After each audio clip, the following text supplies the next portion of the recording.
মালাকুল মউত দূর থেকে দাঁড়ায় দাঁড়ায় দুনিয়ার মানুষদেরকে বলে, ইয়া আইয়ুহান নাস, মানুষ তোমরা কেন কাঁদো, তোমরা কেন কাঁদো, তোমরা কেঁদো না, তোমরা কেঁদো না। আল্লাহর ইজ্জতের কসম, আল্লাহ তাআলা যতদিন তার হায়াতের জিন্দেগি দিয়েছিল ততদিন সে বেঁচে ছিল। তার হায়াতের জিন্দেগি শেষ, দুনিয়া থেকে আল্লাহ তাকে উঠায় নিছেন। আবার যখন কান্না করে আজরাইল ডাক দিয়া বলে, ইয়া আইয়ুহান নাস, এ মানুষ তোমরা কান্না করো না। তার জন্য আল্লাহ তাআলা যতটুকুন রিজিক বরাদ্দ করেছেন ততটুকুন সে রিজিক খেয়েছে, তার একটা রিজিকও আর অবশিষ্ট নাই, তার রিজিক শেষ। এই কারণে আল্লাহ তাআলা তাকে দুনিয়া থেকে উঠায় নিয়েছেন। ঠিক কিনা?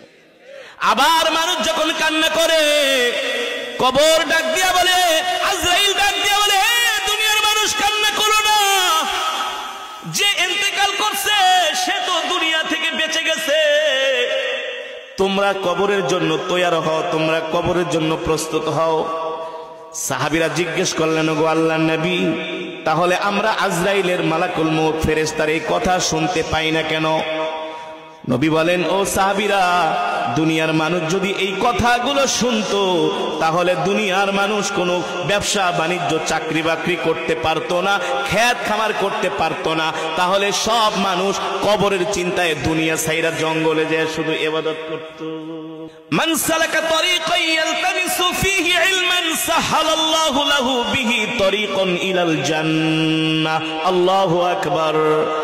আল্লাহর নবী বলেন, আমার কোন উম্মত যদি দ্বীন শিখার জন্য, আমার কোন উম্মত যদি কোরআন শিখার জন্য, আমার কোন উম্মত যদি দ্বীনের কোন কথা শোনার জন্য ঘর থেকে বের হয়ে যায়, এ যে সে কষ্ট করে করে ঘর থেকে বের হলেন, হেঁটে হেঁটে বের হয়ে কোরআনের মাজমা পর্যন্ত গেলেন, কোরআনের মাহফিল পর্যন্ত গেলেন, মাদ্রাসা পর্যন্ত গেলেন, দ্বীনি বিদ্যালয়ের ঘর পর্যন্ত গেলেন, এই যে তিনি কোরআন শেখার জন্য, দ্বীন শিখার জন্য ঘর থেকে বের হয়েছেন, এর বিনিময়ে আল্লাহ তাআলা তার জন্য জান্নাতের পথকে সহজ করে দিবেন।